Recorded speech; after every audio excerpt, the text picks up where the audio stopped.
Hello everyone, मैं हूँ स्वाति सिंह और आज मैं आप लोगों के बीच फिर से एक बहुत ही बेहतरीन स्टोरी लेकर आई हूँ जिससे काफ़ी कुछ सीखा जा सकता है। एक व्यक्ति ने अगरबत्ती की दुकान खोली। नाना प्रकार की अगरबत्तियाँ थी उसके पास। उसने दुकान के बाहर एक साइन बोर्ड लगाया, यहाँ सुगंधित अगरबत्तियाँ मिलती हैं। दुकान चल पड़ी। दुकानदार बहुत ही खुश था, उसकी बिक्री बहुत ही अच्छी हो रही थी। एक दिन एक ग्राहक उसकी दुकान पर आया और कहा, आपने जो बोर्ड लगा रखा है उसमें एक विरोधाभास है, उसमें एक गलती है। भला अगरबत्ती सुगंधित नहीं होगी तो क्या दुर्गंधित होगी? उसकी बात को उचित मानते हुए दुकानदार ने बोर्ड से सुगंधित शब्द को मिटा दिया। अब बोर्ड इस प्रकार था, यहाँ अगरबत्तियाँ मिलती हैं।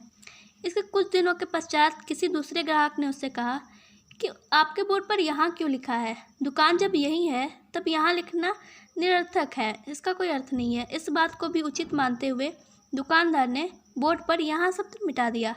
अब बोर्ड पर लिखा था अगरबत्तियाँ मिलती हैं।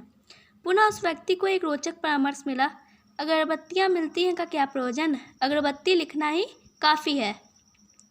अतः वह बोर्ड केवल एक शब्द के साथ रह गया, अगरबत्ती।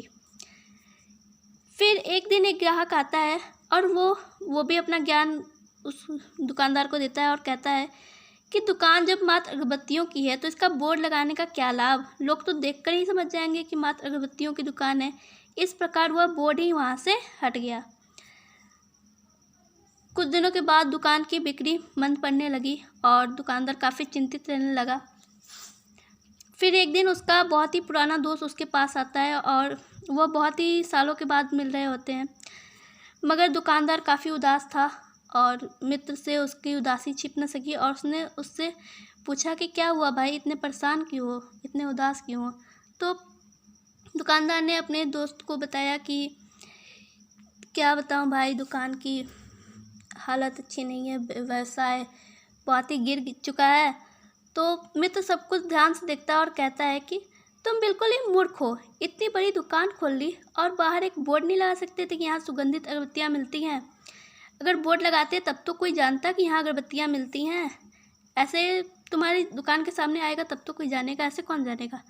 दोस्तों, इस कहानी से हमें क्या सीख मिलती है? इस कहानी से हमें ये सीख मिलती है कि जीवन पे प्रत्येक पग पर सुझाव देने वाले बहुत से लोग मिलेंगे हमें, मगर हमें सिर्फ अपनी खुद की सुननी चाहिए या फिर किसी ऐसे व्यक्ति की सुननी चाहिए जो खुद वो काम कर रहा हो।